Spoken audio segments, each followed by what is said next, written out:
दोस्तों नमस्कार। ममता मिश्रा के यूट्यूब चैनल पे सबका स्वागत है। आइए एक बहुत प्यारा बहुत सुंदर से कन्यादान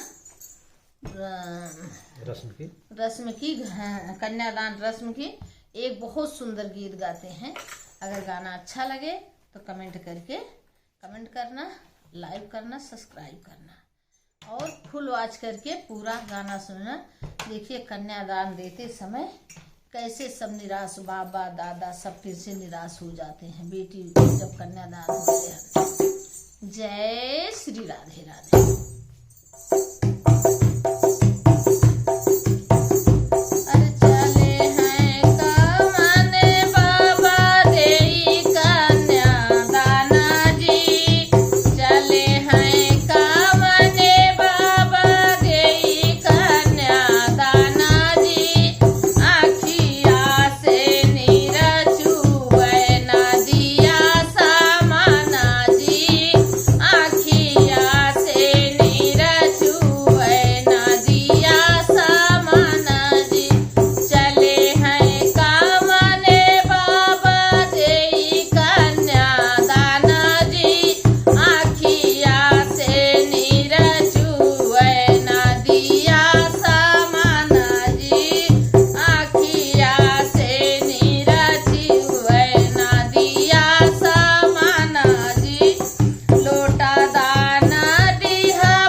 पानी दुलारी बेटी मत दीहा दाना जी।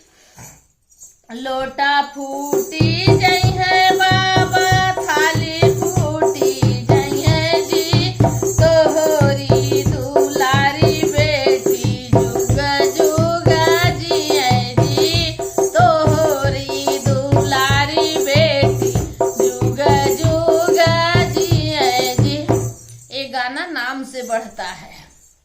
जितने बाबा चाचा पापा बड़े पापा नाम से गाया जाता है।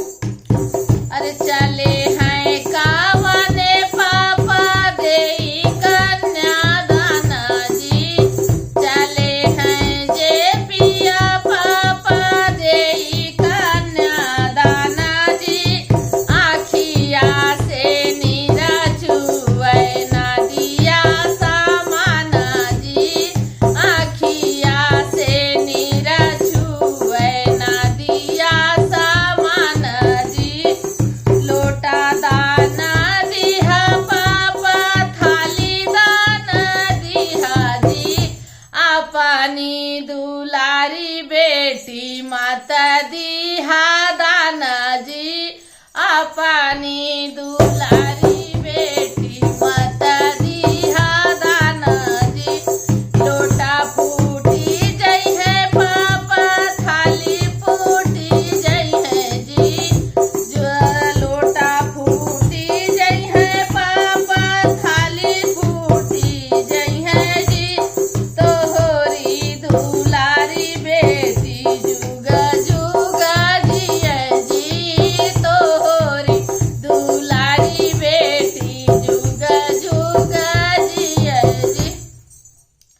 अरे चले हैं कामने ताऊ देई कन्यादाना जी।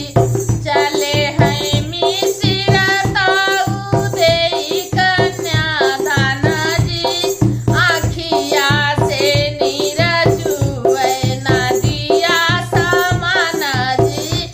आखिया से नीरा छुए ना दिया सामाना जी। लोटा दान दिहा